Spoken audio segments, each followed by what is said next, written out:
Pero yo creo que con estos principios y con la organización de las jornadas, la dirección está muy bien trazada. Muchas gracias.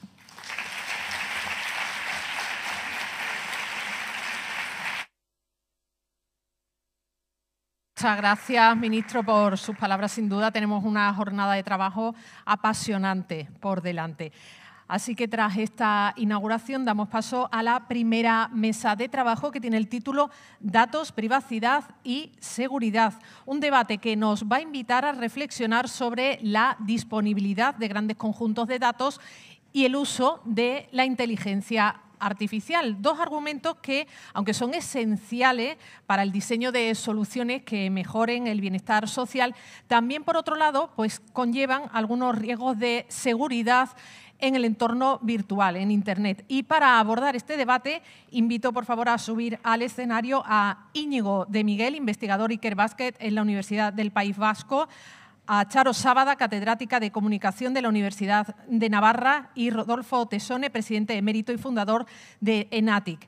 David Francisco Blanco, secretario general de la entidad pública Red.es, va a ser el encargado de la moderación de esta mesa redonda. Así que, por favor, a los ponentes acudan al escenario y empezamos con la primera de las mesas de trabajo. Muchas gracias. Gracias.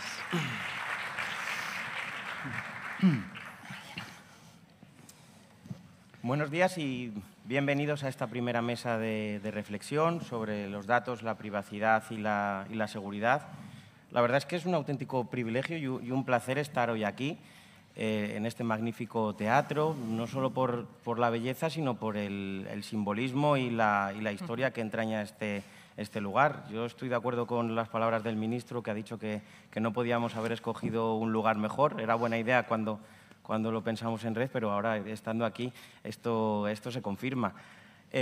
Al final es la cuna del constitucionalismo español, es el germen de la Constitución de Cádiz de 1812, de la Pepa, y es bueno regresar a los orígenes. Estos días, con ocasión de la visita, he estado recuperando la 8ª novela de la primera serie de los episodios nacionales y la verdad es que es admirable cómo este texto, que es la obra magna de unas cortes que estaban reunidas en unas circunstancias casi imposibles, aquí en un rincón de España, asediados por el ejército francés y los embates de la fiebre amarilla y el mérito que tuvo. Y aunque su vigencia fue efímera, lo cierto es que yo creo que dejó una impronta duradera no solo en España, sino en otras naciones, porque incorporaba principios, yo creo que revolucionarios para la época, la separación de poderes, la soberanía nacional. Hoy estamos aquí para reflexionar sobre la implementación de la Carta de Derechos Digitales, una nueva generación de derechos, muchos hablan, ¿no?, la cuarta después de los derechos civiles y políticos, sociales y económicos y los de solidaridad. Ya hablaremos de la naturaleza de estos derechos, si son nuevos, si requiere una redefinición de los antiguos o una reinterpretación. Y a pesar de que la Constitución de Cádiz no tenía una declaración de derechos como tal, como sí hace el título primero de nuestra Constitución, sí que tenía algunos derechos desperdigados por su articulado, y a mí me gustaría recordar uno en particular como homenaje y dado la temática de nuestra mesa, que es el artículo 306, que decía que no podrá ser allanada la casa de ningún español, salvo en los casos que determinen las leyes para el buen orden y seguridad del Estado. Es verdad que es un precepto que primitivo, entonces evidentemente no existía Internet ni las nuevas tecnologías, pero ya delineaba la intención del constituyente de proteger una esfera de privacidad del individuo, y es algo que ahora reflexionaremos sobre ello desde una perspectiva mucho más moderna y tecnológica. Y para eso, bueno, pues tenemos en la mesa unos invitados muy especiales. Íñigo de Miguel, doctor en Derecho y Filosofía y profesor de investigación de la Fundación Vasca para la Ciencia. Charo Sábada, catedrática y decana de Comunicación de la Universidad de Navarra. Y Rodolfo Tesone, presidente emérito y fundador de Enatic, y creo que también participaste en los trabajos de redacción de la Carta de Derechos Digitales que hoy Efectivamente. Y la primera pregunta es general, luego tocaremos algunos temas de los que ha hablado también el ministro, y va dirigida a los tres. ¿Cómo pensáis que pueden las regulaciones actuales adaptarse para proteger la privacidad, pero también facilitar y no obstaculizar el progreso científico y tecnológico, porque es verdad que muchas veces hay una creencia extendida de que las regulaciones pueden enlentecer o obstaculizar el proceso de evolución, y hay quien piensa que esto lo que aporta es mayor garantía para dar pasos seguros hacia adelante. ¿Cómo lo veis? Pues yo lo primero de todo, como jurista y compañero, quería destacar de manera muy relevante el hecho de que esta jornada de impulso de lo que es la Carta de Derechos Digitales se realice en un sitio absolutamente emblemático, absolutamente simbólico, y creo que lo debemos destacar sobre todo para coger un poco la esencia, ese espíritu, y que nos sirva no solo para lanzar la Carta de Derechos Digitales desde una perspectiva meramente declarativa.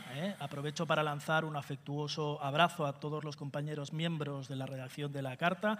La verdad que fue un trabajo que duró muchísimo. El próximo 14 de julio se celebra el 3er aniversario, parece que fue ayer, y ya, en fin, a la velocidad de vértigo, a la velocidad de propagación en la que se desarrolla todo este nuevo entorno digital, pues la verdad que tenemos que reaccionar en la dirección correcta. Yo creo que el ministro ha dado en la diana diciendo vamos en la dirección correcta, pero sobre todo a máxima velocidad. Yo creo que hay un ejercicio de responsabilidad por parte de todos para ir a la máxima velocidad.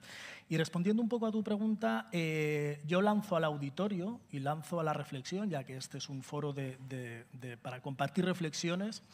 Sí, teniendo en cuenta que estamos no en una época de cambios, sino que estamos en un cambio de era, si todo lo que va a pasar a partir de ahora lo vamos a hacer teniendo como eje los derechos fundamentales, teniendo en consideración el humanismo tecnológico, y que eso sea el punto de partida para desarrollar una serie de tecnologías que luego nos tengan que servir para beneficio de toda la humanidad, no solo de unos pocos, sino de toda la humanidad. Ese es el motivo por el cual yo creo que tiene que haber un justo equilibrio entre sí que la innovación, sí que el desarrollo tecnológico, pero poniendo como condición que en el epicentro del desarrollo tecnológico tienen que estar los derechos fundamentales.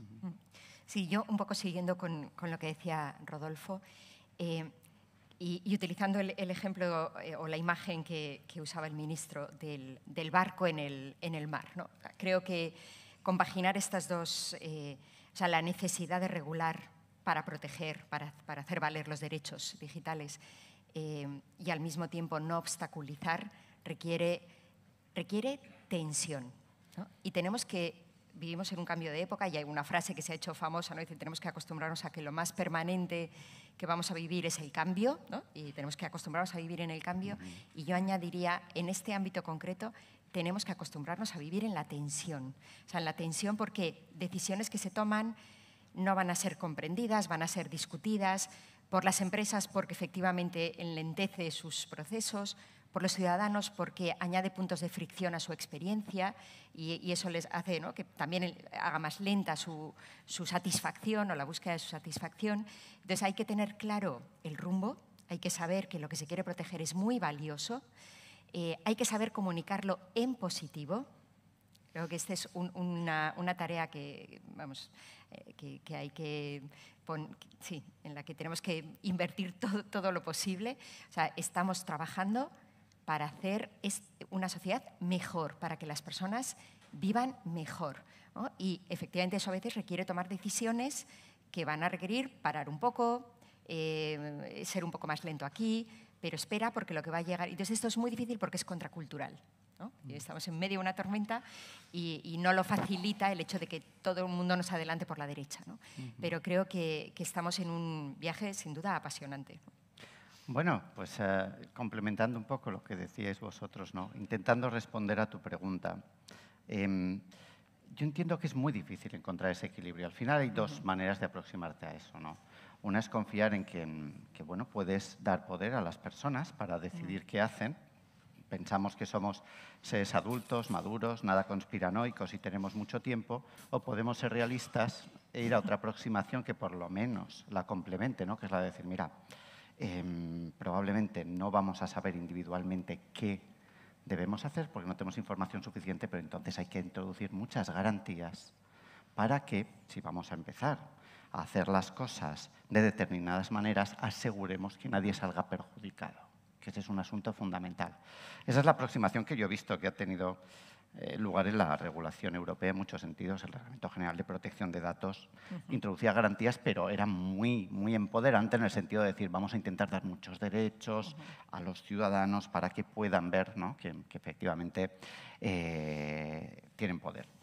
Cuando empiezas a darte cuenta de que eso es complejo, cada vez se va más a una situación de decir, mira, lo que tenemos que intentar es que no haya agentes que utilicen los flecos del sistema para dar malos usos, ¿no?, a lo que tenemos, que son datos, pero que pueden ser muy mal utilizados. Entonces, lo que tenemos que hacer es intentar ser muy garantistas para que el uso sea el que efectivamente se quiere, sea un uso que es socialmente válido. Entonces, yo creo que en ese equilibrio en el que estamos es difícil encontrarlo, pero creo que es clave mantener las dos variables sobre la mesa. Como juguemos solo con una, entonces estamos perdidos. Uno de los temas ahora de rabiosa actualidad, por desgracia, es el repunte es una tendencia más que un repunte de ciberataques.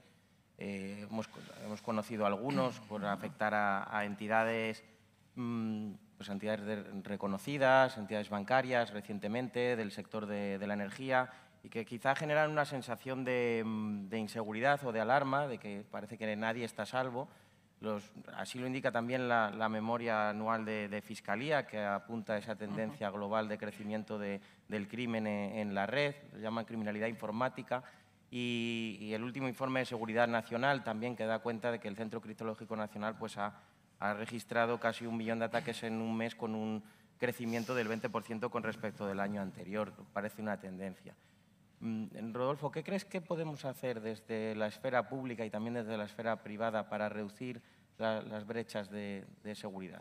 Bueno, realmente nosotros estamos francamente preocupados de la deriva que está tomando el tema de la ciberseguridad. No tenemos más que seleccionar en el último mes los titulares que hemos tenido. Han habido hasta 5 empresas cotizadas en el IBEX 35 directamente afectadas, 2 grandes corporaciones de derecho público, y lo que no vemos, porque lamentablemente, como siempre se dice en el argot de la ciberseguridad, hay 2 tipos de organizaciones, las que han sido atacadas y las que no saben que han sido atacadas, ¿no? Con lo cual, bajo ese parámetro, lo que está claro es que solamente se va a solucionar, en primer lugar, con dotación de recursos proporcionada a la aspiración de lo que pretendemos desarrollar. Si estamos en el marco de la Unión Europea desarrollando el mercado único digital y se están invirtiendo a nivel de sectores, de industria, de tecnología, cantidades y magnitudes ingentes de dinero, lo que no puede ser es que la ciberseguridad, en este caso lo que sería la inversión en confiabilidad de esos mercados y de esos entornos, sea menor de un 2%. Hay algo ahí que patina, hay algo ahí que nos falla. Segundo elemento. Es evidente que si ahora mismo se levantaran todas las vigilancias por parte de los cuerpos y fuerzas de seguridad del Estado, o todo el sistema de la Administración de Justicia, o levantáramos el Código Penal, todo el mundo delinquiría o aumentaría gravemente el riesgo de delincuencia. Es lo que sucede en el entorno digital. Hay impunidad. Mientras haya impunidad, la delincuencia va a aumentar. ¿Por qué hay impunidad? Porque estamos en un tablero de juego global. Porque en estos momentos los medios de que disponen los cuerpos y fuerzas de seguridad del Estado son absolutamente limitados. Me gustaría romper una lanza por las personas que se dedican a la ciberseguridad, por INCIBE, que me parece el paradigma de la excelente gestión en ciberseguridad, a pesar de lo cual pues, la dotación de recursos de que dispone siempre es restringida y limitada. Lo mismo que otras autoridades de control, sin ir más lejos, la propia Agencia Española de Protección de Datos, ¿no? O sea, que es que o dotamos de recursos a las autoridades que tienen que vigilar y que tienen que cuidar del cumplimiento de nuestros derechos fundamentales, o mientras haya impunidad, esto va a ser el Far West. Y con Far West, lamentablemente, los ciudadanos de a pie, que somos sujetos de derechos y de obligaciones, tenemos las de perder. Ya estamos perdiendo. Yo suelo hacer en mis conferencias a mano alzada entre el público a ver quién ha sufrido algún tipo de intrusión, ciberataque, algún tipo de... Y al final, oye, cada año que pasa va habiendo más gente en el auditorio, con lo cual yo no quiero ser el siguiente. No quiero que mi familia, no quiero que mis hijos el año que viene acaben siendo víctimas de las consecuencias que hay por parte de los ciberataques. Así que concienciación, presión por parte de las autoridades de control y dotación de recursos al amparo o a la misma proporción de lo que se pretende desarrollar. Otro aspecto interrelacionado y al que ha hecho referencia el ministro en su intervención es el de la protección de los menores en la red. Ayer en la cena teníamos ocasión de comentar este tema y hablábamos de que pues, está adelantando la edad a la que se le entrega un teléfono móvil a los niños, la presión que hay en las escuelas para cuando uno del grupo recibe el teléfono y la herramienta tan poderosa que es, ¿no? La capacidad que tiene para hacer cosas. Y una milésima parte de lo que puede hacer ahora, antes se necesitaba una habitación entera para poder conseguirlo y que es una ventana de riesgos. Está actualmente en tramitación el anteproyecto de ley de protección de los menores en el entorno digital y me gustaría preguntaros, Charo, ¿qué aspectos consideráis fundamentales para abordar esa protección de los menores en la red? Yo, fíjate, creo que hay un punto, o sea, está claro, los menores hay que protegerlos para que puedan tener un desarrollo pleno ¿no? en el presente y en el futuro.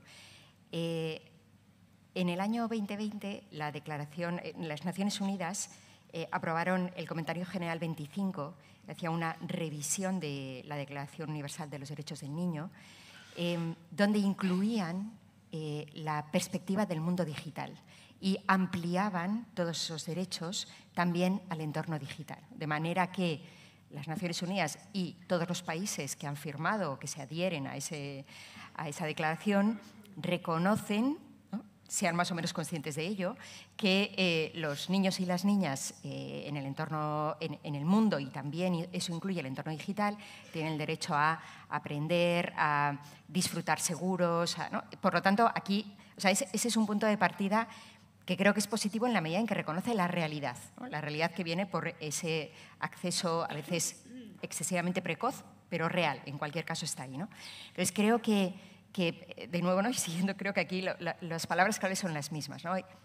Concienciación, ¿no? Concienciación de las personas, en primer lugar, los adultos referentes, responsables alrededor de esos menores, familias, padres, madres, educadores, tienen que tener, tienen que tener las herramientas necesarias para poder hacer efectiva esa protección, ¿no? Y por eso se requieren, pues quizá, desarrollos normativos que ayuden a las escuelas, a los colegios, a ejercer de una manera más eficaz esa protección.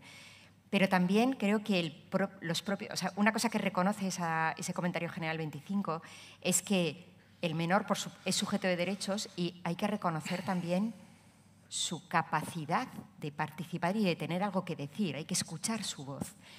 Y por lo tanto eso implica que también él debe recibir esa información y esa formación, ¿no? para poder tomar decisiones. Claramente, y ayer esto lo comentábamos en la cena, es difícil pedir a una adolescente o a un adolescente un uso responsable de la tecnología, porque si a veces nosotros mismos no somos capaces de hacerlo, ¿no? O sea, estamos pidiéndole algo que es como si pidiéramos a una persona que no tiene costumbre de ejercicio físico que corriera 400 metros en menos de 30 segundos. Es imposible, ¿no? Le estamos pidiendo un imposible. Entonces, creo que hay que hacer un ejercicio, que creo que es lo que se está planteando, ¿no? En estos trabajos y en este anteproyecto de ley, de progresividad, ¿no? De qué, cuándo, ¿no? de qué manera, con qué usos sí, con qué usos no, que me parece que es razonable, ¿no? Pero que tiene que actuar en todos los sentidos, ¿no? Y, por supuesto, sí, añadiendo la responsabilidad que tienen las empresas que proveen servicios y contenidos para estos menores, ¿no? Antes mencionaba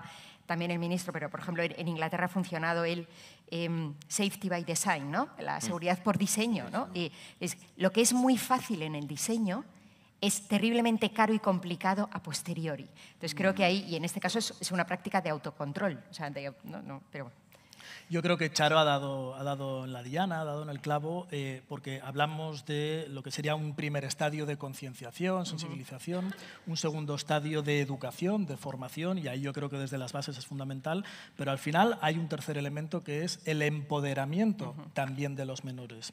Yo tuve el honor de estar el año pasado, en el mes de julio, en el Congreso Internacional del Derecho, en la sede de las Naciones Unidas, con Carme Artigas, precisamente, y una de las frases que más impacto tuvo fue: no podemos pedirles a los menores que reivindiquen unos derechos digitales que no son conscientes que tienen. O dicho de otra manera, si nosotros no enseñamos a nuestros hijos a que son sujetos también de derechos, va a ser absolutamente imposible que los reivindiquen. Yo no quiero una sociedad en el futuro, por mucha tecnología beneficiosa que haya, donde nuestros hijos no sean conscientes de que les asisten unos derechos fundamentales. Íñigo, la protección de los datos personales ha robustecido recientemente la aprobación del Reglamento Europeo, la Ley Orgánica de Protección de datos personales, y configuran el consentimiento expreso como la principal base legitimadora del tratamiento y del acceso, aunque también hay excepciones que se prevén pues, para fines de archivo, de investigación científica histórica o fines estadísticos. ¿Cuál consideras que ha de ser el papel que ha de jugar el consentimiento como pilar de ese tratamiento y qué peculiaridades podríamos destacar de esos usos excepcionales? Bueno, yo te diría para empezar que el papel que debe jugar el consentimiento debería ser escaso tendiendo a nulo. Con lo cual, habrá que encontrar otras formas de utilizar los datos. ¿Por qué creo eso? Pues porque para que un consentimiento funcione bien, un consentimiento tiene que ser libre, ¿no? Tiene que ser voluntario y tiene que ser informado. En esta vida tener consentimientos libres e informados es muy difícil. Basta pensar en un matrimonio. A ver, el consentimiento es libre hasta que los padres de los novios se acuerdan la lista de invitados, luego es más complicado. E informado, a ver, informado, si supiéramos de verdad en qué nos metíamos, pues alguna cláusula pondrías antes de casarte probablemente, ¿no? Entonces, la realidad es que muchas veces no es una cuestión de poner todo el peso en lo que nosotros individualmente queremos. Es que hay muchas veces que no sabemos lo que queremos. Y muchas veces no lo sabemos porque no tenemos formación, no tenemos tiempo, no tenemos muchas cosas. Por eso es normal que el reglamento sí que introdujera esa previsión de decir que el consentimiento es una base, entre otras muchas. Hay 6 bases. Y en muchos casos es mejor utilizar otras. El reglamento sí que introdujo, y eso me parecía muy razonable, la compatibilidad de usos secundarios, por ejemplo, de datos para finalidades que no eran las originalmente recabadas, y cuando era por fines como estos, pues se consideraba que la compatibilidad venía de suyo. El problema no fue tanto aquello como fue la cuestión de que hay algunos datos que son de categorías especiales. Los datos de salud, por ejemplo, los biométricos, los datos genéticos son de categorías especiales. Y el reglamento ahí vino a decir que, en principio, no se podían utilizar esos datos, que estaba prohibido, salvo que hubiera algunas circunstancias que permitieran, ¿no?, que avalaran su tratamiento. Y ahí es verdad que en el consentimiento basaba el consentimiento, no hacía falta un desarrollo normativo. En cambio, en todas las demás, o en casi todas, se dijo, pero hace falta que cada Estado miembro o la Unión desarrolle esto de manera explícita. Nosotros lo hicimos a través de la Ley Orgánica y su disposición adicional 17 y tenemos algo que funciona razonablemente, no es espléndido, pero funciona razonablemente bien con datos de salud. Alemania o Polonia, por ejemplo, no lo hicieron y funciona muy distinto, ¿no? En el futuro, a ver, esto hay que solucionarlo porque si no es muy disfuncional. Es que luego el problema es que viene Meta y te dice que si no te opones va a utilizar todos tus datos para entrenar a su inteligencia artificial. Es decir, ¿de qué sirve regular aquí en la Unión Europea y tener bueno, pues, en torno al consentimiento, las 6 opciones? ¿De qué sirve todo eso si luego en el contexto internacional el tablero de juego de los players, los operadores que manejan el 90% de nuestros datos, bueno, pues se quedan poco más o menos que al margen, en una capa internacional fuera de órbita?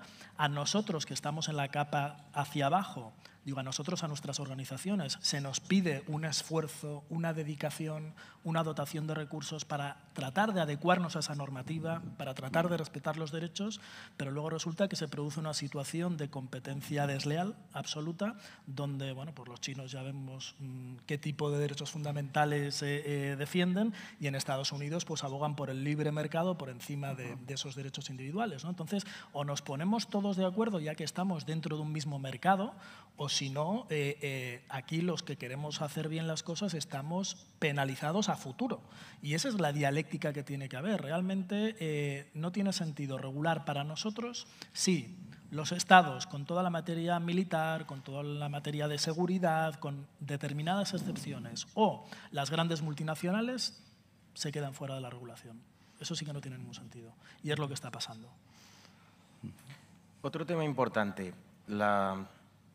Vivimos en la época de la información, la sobreinformación, la desinformación. Creo que fake news fue la palabra de moda hace algunos años.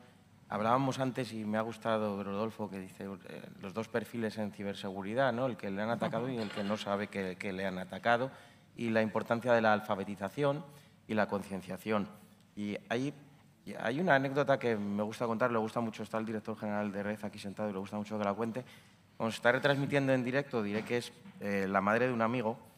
Y la madre de un amigo tiene una actitud que desconcierta a veces como usuario de Internet, ¿no?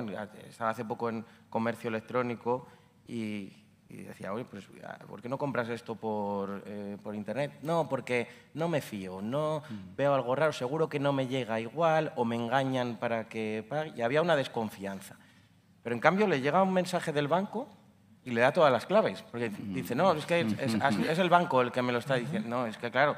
Y entonces, esa concienciación y esa cultura de ciberseguridad, creo que es lo que hablábamos antes del diseño para las organizaciones, pues desde el punto de vista de los ciudadanos es importante también la alfabetización. Charo, háblanos de qué papel crees que tiene que jugar la alfabetización digital en esta materia. A ver, yo creo que es una pieza clave, es una más, porque creo que todas, o sea, esto es un puzzle, ¿no? Donde hace falta regulación, esfuerzos institucionales, acuerdos, alianzas, pero también la alfabetización digital, ¿no? Precisamente por ese carácter pervasivo de la tecnología, o sea, que está en nuestra vida, ¿no? Ya no es alguien, comentaba con Yolanda Rueda de Cibervoluntarios, una tecnología para los más jóvenes ya no es una herramienta, es una parte esencial del modo de entenderse y de entender el mundo. Entonces, claro, para lo que para nosotros es todavía quizá una herramienta que me permite aumentar, ¿no? Mi visión, ¿no? y mi espectro de actuación, para los más jóvenes ya es otra cosa diferente. Entonces, creo que la alfabetización es esencial porque es la capacitación, ¿no? Conocimientos, habilidades, capacidades que van a permitir a la ciudadanía entender, interpretar, participar, crear de una manera positiva, ¿no? Y, por supuesto, en esa capacidad de interpretar de una manera crítica, saber cuándo lo que me llega pues probablemente está, ¿no? es intencionado y puede estar intencionado para bien o para mal. Puede ser que sea mi hermana queriendo que me sume algo que va a dar una sorpresa positiva a otro, pero puede ser alguien que se está haciendo pasar por otra persona. Entonces, es vital que en las sociedades occidentales avanzadas, donde la digitalización, ¿no? el nivel de densidad digital es altísimo y las personas vivimos permanentemente conectadas, tenemos que tener esa capacidad interior para afrontar esa realidad de una manera segura y razonable, ¿no? Y creo que eso hay que adaptarlo por edad, ¿no? Y a veces se hace mucho énfasis, y está muy bien, en los más jóvenes, pero los más mayores... O sea, ese ejemplo que has puesto, o sea, en el caso de los sesgos psicológicos son clave. O sea, ¿por qué le doy más? ¿Por qué creo un mensaje que viene del banco? O sea, efecto halo, o sea, el banco es bien, ¿no? Y además, si es mi banco, es mejor, ¿no? Con lo cual, no puede venir nada malo del banco.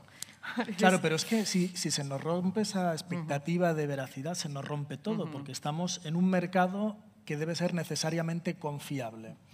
Y ahora que estamos en este nuevo mundo fake, y hay que establecer una nítida línea roja entre lo que es fake news de lo que es deepfake, porque son dos cosas distintas. Una cosa es el derecho a la veracidad, y ahí hay un debate que lo estamos viviendo a diario, y otra cosa es el derecho a que quien dice ser, sea un banco, sea una persona, sea una entidad, sea realmente quien es. Por lo tanto, si eso se rompe, toda la cadena de confiabilidad y de acreditación de identidad hace que el mercado tecnológico, que el mercado digital sea inviable. Por lo tanto, si unimos la inteligencia artificial, todo lo sintético que pueda haber a nivel de sintetizar voz, sintetizar imagen, estamos viendo ahora casos ya no de laboratorio al alcance de cualquiera, donde podemos suplantar la personalidad o bien de una empresa o bien de una entidad. esto o lo resolvemos o estamos abocados al más absoluto fracaso. Y la única manera de resolverlo es, aquí en la sala pues hay varios operadores jurídicos, un saludo a la abogacía, un saludo a los notarios, un saludo a los registradores, un saludo a las administraciones también públicas, como debe ser, porque es necesario articular una arquitectura donde, ya que somos sujetos de derechos y obligaciones y ya que hay una personalidad jurídica, que eso también sirva en el entorno digital. Es fundamental.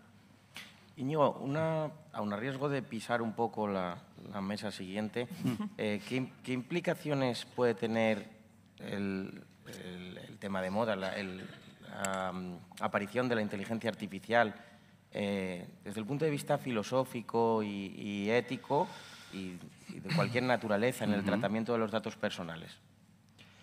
Yo te diría que a mí por lo menos lo que me resulta más preocupante, no sé si es más preocupante, pero sí por lo menos lo que creo que va a entrañar un cambio más importante es en la forma en la que funcionamos como seres humanos a partir de la irrupción de todo esto.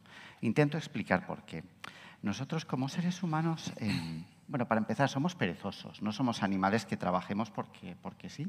Entonces, nuestro cerebro probablemente no, va a cambiar en la forma en la que opera cuando se da cuenta de que habilidades que nosotros antes teníamos que desarrollar porque no había otra alternativa, pues ahora sí hay una alternativa y ya no es necesaria. Con lo que es posible que cambiemos. Y cambiaremos también al menos en un sentido. Los humanos somos seres que necesitan explicaciones. Nos pasamos la vida demandando explicaciones y dando explicaciones. Vivimos muy mal esto de no saber por qué nos pasan las cosas. La inteligencia artificial tiene una cosa que no sé si es un defecto, pero es parte de ella. Es muy mala dando explicaciones. Puede dar muy buenas predicciones, pero es bastante peor explicando el porqué de las cosas, ¿no? Entonces eso choca bastante con la forma en la que nosotros entendemos el mundo. Eso, por ejemplo, en ciencia se ve de manera muy clara, ¿no? Es decir, el método científico siempre ha partido de la idea de que lo que es predecible es explicable y viceversa, ¿no? Es esto. Y estamos acostumbrados a eso. Nos cuesta mucho perderlo. En astrofísica lo han hecho, por ejemplo, los astrofísicos sí que hacen esto, tienen sus teorías de cuerdas que funcionan con otros métodos y demás.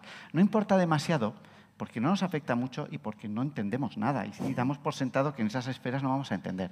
Pero cuando lo que ocurra, por ejemplo, es que van a decidir o te van a decir que un tratamiento médico es mejor para ti que otro, pero no se sabe muy bien por qué, simplemente es porque el modelo predictivo lo dice, ¿no? Eso nos va a crear incertidumbre. Yo creo que eso es uno de los retos que vamos a tener que afrontar, que vamos a vivir en un mundo en el que es probable que tengamos que adaptarnos y afrontar ese reto de si queremos buenas predicciones o si queremos buenas explicaciones. Y no siempre vamos a poder tener las dos cosas y eso va a plantear problemas.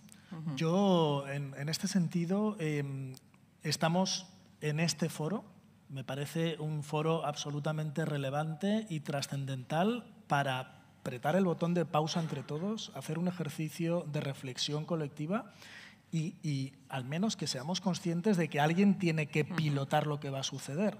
Desde luego, la inteligencia artificial va a acarrear interesantísimos beneficios para la humanidad, pero también acarrea importantísimos riesgos que hay que atender. Si los atendemos, será una tecnología beneficiosa. Si no los atendemos, puede ser una auténtica catástrofe. Os remito y os invito a que veáis un reportaje de Televisión Española en el programa Cazadores de Cerebros, donde se ha realizado una entrevista a uno de los 3 padres de la inteligencia artificial, ex vicepresidente de Google, Geoffrey Hinton.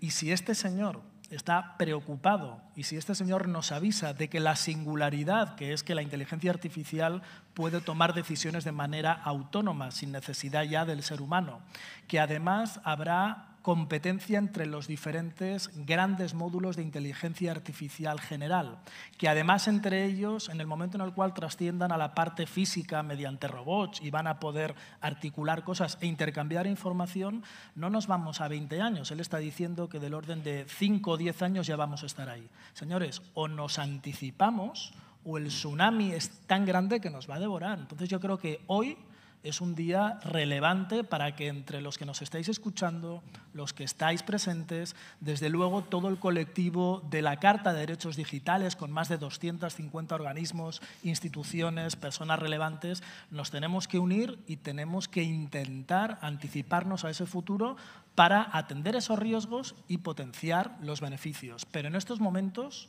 la nave está sin piloto y nadie está a los mandos de esta nave.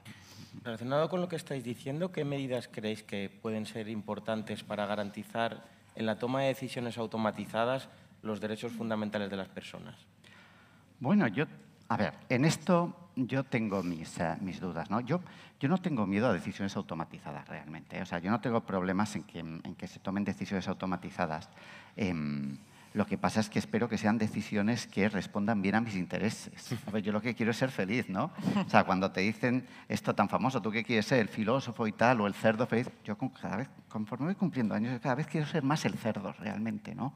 Quiero ser el filósofo para cosas que de verdad nadie va a poder pensar por mí, porque yo sé mejor que nadie qué es lo que quiero. En otras cosas no me importa que tomen decisiones por mí. Hay algunos aspectos y situaciones en los que puede ser incluso mejor. Y te pongo un ejemplo. Si nosotros en el futuro, y ya estamos teniendo, ¿no? Tenemos coches que son capaces de hacer lecturas biométricas, que son capaces de entender que el conductor está teniendo un episodio, no de un problema, que puede ser desde que esté teniendo un ataque al corazón hasta que ha bebido demasiado y va haciendo eses, ¿no? Tiene mucho sentido que en estos momentos haya decisiones automatizadas y el coche tome el mando, porque es lo mejor para ti y para los demás. Lo que es bastante absurdo es que seas tú el que tome la decisión en esos momentos. ¿Qué es lo que ocurre? Que nosotros tenemos que pararnos a decidir dónde van a estar los límites. En un caso como ese, por ejemplo, lo lógico sería que la regulación lo impusiera y que los coches tuvieran que ser así. Porque si esto es voluntario y tú te pones a vender coches y es opcional que esto vaya así o no, nadie lo va a meter, porque si no, no vas a vender un coche si tú le dices al cliente que si va borracho se lo va a parar. Pero necesitamos que eso sea así, ¿no? Entonces, yo vendría a decir que no hay respuestas claras sí o no. Hay que ver cada caso, ver cuáles son los factores que están en juego y a partir de ahí no hay que tener miedo a que la tecnología pueda tomar decisiones por nosotros, que tampoco somos tan buenos como seres humanos, que muchas veces fallamos. Entonces, hay que modular. Yo creo que aquí la clave no está en la automatización de las decisiones, que desde luego creo que es una ventaja desde todos los puntos de vista, sino en manos de quién recae la soberanía y, por lo tanto, esas decisiones. Si las decisiones, de alguna manera, recaen en el mínimo común denominador de la población, en base al interés general, en base al ordenamiento jurídico, defensa de derechos y tal, no va a haber ningún problema. Pero si las decisiones se ponderan con arreglo al ánimo de lucro de no más de 15 grandes multinacionales, es ahí donde tenemos un problema. Carta de Derechos Digitales. ¿Cuáles creéis que son los principales retos que hay para la implementación efectiva de los derechos y si pensáis que se trata de nuevos derechos o son los mismos derechos en un entorno diferente? ¿Quieres echar un... Sí, o sea, yo diría, el principal reto es hacerlo atractivo, o sea, que la ciudadanía lo conozca y hacerlos atractivos. Es un reto, todo un reto, porque efectivamente Pero bueno, hay gente que asume el reto de subir al Everest, bueno, me da igual, cualquier otra montaña, ¿no? Y sabes que vas a sufrir en el camino, pero es maravilloso llegar arriba, ¿no? O sea, digo que es posible convertir retos que van a ser costosos en aventuras colectivas. Y creo, alguien decía ayer, ¿no? Necesitamos épica en torno a esta iniciativa, ¿no? La épica de, o sea, estamos construyendo una sociedad mejor, ¿no? Entonces, me parece que eso es muy, muy importante respecto a qué necesitamos, ¿no? Y la segunda parte de la pregunta era... nuevos derechos. Nuevos derechos. Entonces, yo creo que aquí hay muchos derechos que adquieren nuevas formas, pero derechos ya conocidos, pero luego aparecen, por ejemplo, el derecho al olvido, que antes mencionábamos, ¿no? O sea, claro, sí, bueno, ha podido existir antes con los periódicos, ¿no? Pero periódicos en papel, no impresos, cuando solo existían en esa forma. Creo que lógicamente la tecnología generará nuevas situaciones para la vida humana que van a requerir probablemente de nuevas definiciones, nuevas conceptualizaciones que pueden conllevar la aparición de nuevos derechos y obligaciones. Pero creo que hay una gran mayoría en la que partimos de los derechos que ya conocemos, que van desarrollándose con la vida y van aumentando también su rango de aplicación. Esto lo preguntaba porque el reconocimiento de derechos, la Carta de Derechos, de momento no tiene carácter normativo, sin perjuicio de la regulación que hay en la Ley Orgánica de Protección de Datos y Garantía de los Derechos Digitales, y para ver si es posible un encaje en el texto constitucional, puesto que una reforma del título primero de la Constitución supone un procedimiento agravado que requiere unos amplios consensos que quizá en la situación política en la que nos encontramos en este momento pues no es posible y se han buscado soluciones desde el punto de vista interpretativo del Tribunal Constitucional, como pasaba con el derecho al olvido que comentabais. Yo con respecto a la segunda pregunta, porque me gustaría rematar mi intervención con la primera, con respecto a la segunda pregunta, yo llevo más de 20 años especializado en derecho digital. Empecé mi especialidad teniendo muy claro que con todo el derecho preexistente se podían resolver cualquier tipo de situación jurídica y 20 años después soy un convexo absoluto, me he pasado radicalmente al otro lado y he comprobado que con el ordenamiento jurídico preexistente no se puede solucionar la totalidad de nuevas situaciones que hay. Y decíamos, bueno, pues lo que no nos dé el derecho, el ordenamiento jurídico español, tiramos de derecho romano. Tampoco, ni con derecho romano. Entonces, por poneros un ejemplo, aquí en Cádiz, hace ahora mismo 12 años, hacía mención al inicio que celebramos el Congreso Nacional de la Abogacía con arreglo al bicentenario de la PEPA, de la Constitución de 1812, y unos cuantos locos abogados digitales redactamos, promulgamos la conocida Declaración de Cádiz, que es el primer cuerpo que reconoce la defensa de los derechos digitales en toda la Unión Europea, noviembre del 2011. Ya está obsoleta. Y mira que lo hicimos a mucho tiempo vista. Pues la tendríamos que coger y prácticamente no hablábamos de neuroderechos, no hablábamos de inteligencia artificial, el blockchain ni se le veía en aquella época o casi. Es decir, que tenemos que estar permanentemente en una situación, un contexto de dinamismo. Y ese fue el espíritu con el cual redactamos la Carta de Derechos Digitales. La Carta de Derechos Digitales es un marco de referencia a partir del cual se tiene que desarrollar toda la regulación que venga con posterioridad. Ahora bien, estoy de acuerdo totalmente contigo en el tema de que no puede, lamentablemente, con las cartas del juego que tenemos actualmente, no va a haber una reforma constitucional y, por lo tanto, lo que tiene que haber es un tratado internacional en el seno de las Naciones Unidas, si Dios quiere, en la próxima cumbre de futuro que se va a celebrar en Lisboa, en Portugal, donde se van a revisar los ODS, los Objetivos de Desarrollo Sostenible, y uno de los puntos es precisamente que haya un consenso, que haya un acuerdo para respetar esos derechos fundamentales. Yo creo que por ahí tienen que ir los tiros. Yo la verdad es que, fíjate, yo entiendo que para empezar, el problema de los derechos digitales es que son muy desconocidos. No hay un buen conocimiento porque para empezar ni siquiera conoces el entorno en sí, ¿no? Muchas personas no saben qué es lo que puede estar ocurriendo. Hay cosas de las que hablamos, pero son poco conocidas, ¿no? Nos pasamos el día hablando del metaverso, de no sé qué, de no sé cuántos, pero ¿cuánta gente de verdad sabe de qué estamos hablando, ¿no? Es muy difícil que tú puedas ejercer unos derechos sin siquiera sabes de qué te están hablando. Y luego yo estoy contigo, Charo, en que hablamos mucho de derechos, pero poco de obligaciones. Y eso también es una asignatura pendiente, ¿no? Un ejemplo que los juristas conocéis bastante bien. En neuroderecho se habla mucho del derecho a la identidad, ¿vale? En términos jurídicos es imposible cambiar de identidad como tal. Tienes una identidad que adquieres con el nacimiento, la pierdes cuando te mueres, pero no puedes ser otra persona. Puedes hacer muchas cosas, cambiar identidad limitada, ¿no? Pero no esto. Claro, si en el futuro estamos planteando que a través de intervenciones neuro te pueden cambiar tanto que vas a tener otra identidad, eso nos va a plantear problemas nuevos, porque tú puedes, por ejemplo, pensar, oye, pues si yo cometo un crimen, voy a cambiar de identidad mental porque me libro de la cárcel. Claro, no me vas a meter en la cárcel si el crimen lo comete una persona diferente. Entonces, ¿estaré obligado a mantener mi identidad o no? ¿Estaré obligado, por ejemplo, o tendré derecho a entrar en un metaverso o lo que sea y jugar a juegos que consisten en violación de la que está al lado o del que está al lado? ¿Eso lo voy a poder hacer o no? ¿O eso ahí vamos a poner límites? Y veo menos en torno a cuáles son los límites de la libertad individual en eso, ¿no? Hablamos mucho de derechos, pero lo siguiente es cómo conciliamos y dónde están los límites. Y eso, a mí particularmente, es que me encanta lo de prohibir, ¿no? Ya sé que no está muy de moda, pero a mí me resulta más fascinante la parte de dónde están los límites, porque todo lo demás, desde mi punto de vista, viene más de suyo.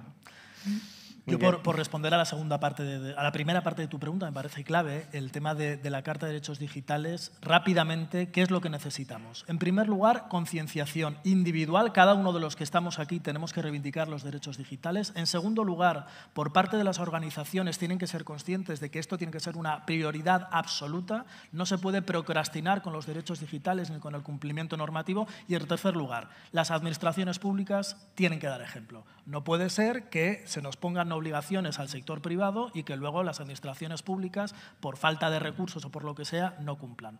En segundo lugar, dotación de recursos. No puede ser que el crecimiento exponencial del entorno digital y del entorno tecnológico sea de 400 anual y la dotación presupuestaria solamente crezca un promedio de un 5 o un 6%.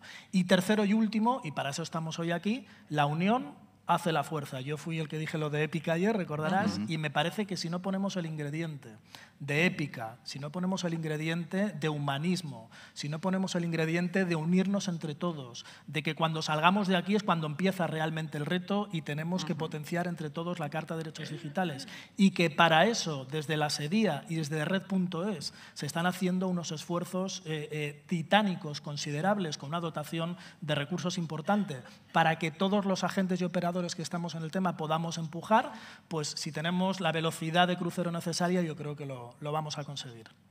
Y ya estamos terminando, vamos un poquito fuera de tiempo, así que vamos a hacer el minuto de oro. Un minuto, Rodolfo, que tú tienes mucho peligro. Yo ya lo he hecho, yo ya lo he hecho. Y vamos a unas conclusiones finales de cada uno, con los retos, las expectativas y el horizonte que se nos aparece. Yo diría que el reto fundamental es que dar a conocer los derechos, porque nadie va a exigir lo que no sabe que puede exigir, ¿no? Y esos derechos también deben tener luego una interiorización que implica una responsabilidad individual, ¿no? No solamente espero que alguien… y eso exige un trabajo potente de comunicación, de concienciación, y creo que probablemente lo más bonito y quizá lo más difícil es que debe ser un reto compartido. Este es un reto que nadie puede hacer solo, ¿no? Y requiere, yo diría, más allá del consenso, o sea, requiere el trabajo conjunto, la colaboración de lo público y lo privado, de las instituciones y las empresas, de las familias y la escuela, y me parece que hay que encontrar también, y quizá esa sí que es una tarea de las instituciones, encontrar esas vías donde esa colaboración es posible. Yo, francamente, creo que quizás el mensaje que tiene más sentido lanzar es el de decir que no hay por qué tener miedo a todo lo que estamos viviendo, ni mucho menos. Yo a veces veo demasiado miedo. Yo soy muy optimista. Es decir, creo que vivimos en un momento que es fascinante, que vamos a ver muchas cosas que son maravillosas. A mí ya me gustaría vivir 100 años más para ver qué pasa, ¿no? Yo a veces tiendo a pensar que lo que tenemos que entender es que todo lo que está viniendo, primero que no podemos dar marcha atrás, eso es imposible. Lo que ya está ahí, está ahí. Y segundo, que en realidad también lo necesitamos. Es decir, lo que es seguro es que el mundo que conocemos a día de hoy es muy difícil de sostener si no tenemos respuestas nuevas. Las que hemos tenido hasta ahora, pues bueno, han aguantado bien según qué cosas, pero necesitamos cosas nuevas. Algunas de ellas pueden entrañar amenazas, sí, pues nuestra sabiduría es lo de siempre, pues intentar evitar las cosas que son más absurdas. Y tendremos que prohibir. Es que se nos ha olvidado que hay que prohibir cosas, es muy necesario. Lo que pasa es que no tiene buena prensa, ¿no? Porque el derecho, que pensemos en el derecho como un límite, ¿no? Pero es que también lo es. No es solo una cuestión de lo que puedas y lo que te favorezca, sino que también hay algunas cosas que no nos van a favorecer a nadie. Y eso es importante tenerlo presente. Pues nada, yo para rematar, con mis 30 segundos, siempre acabo mis conferencias, los congresos, con un ejercicio de participación por parte de todos. Así que os voy a pedir el esfuerzo de que levantéis la mano a la siguiente pregunta. ¿Quiénes de vosotros queréis disfrutar, queréis aprovechar, queréis beneficiaros de las ventajas que viene ahora con la inteligencia artificial, con las tecnologías disruptivas? Levantar la mano. Muy bien, por unanimidad. ¿Alguien que no? Allí. Muy bien, tiene que haber. Muy bien. Y lo remato con la siguiente pregunta. ¿Quiénes de los presentes queréis que eso sea así, pero siempre y cuando sigamos siendo personas humanas, sujetos de derechos y de obligaciones y que se nos garanticen los derechos digitales? Muy bien, pues misión cumplida, señores. Señoras y señores, pues, estamos… Con esto llegamos al final de este interesantísimo debate. Yo creo que hemos visto los retos, los desafíos, y me quedo con una cosa de cada uno, la importancia de la inversión de recursos, la implicación, la unión hace la fuerza, como decías, lo lo permanente es el cambio, es importante dar a conocer y que se conozcan los derechos digitales y sobre todo la alfabetización digital para concienciar sobre los riesgos y que no hay que tener miedo, que las cosas cambian y que no tenemos que temer a las decisiones automatizadas, tenemos que tratar de que se ajusten a nuestras preferencias. Muchísimas gracias por vuestras contribuciones y muchísimas gracias a los asistentes.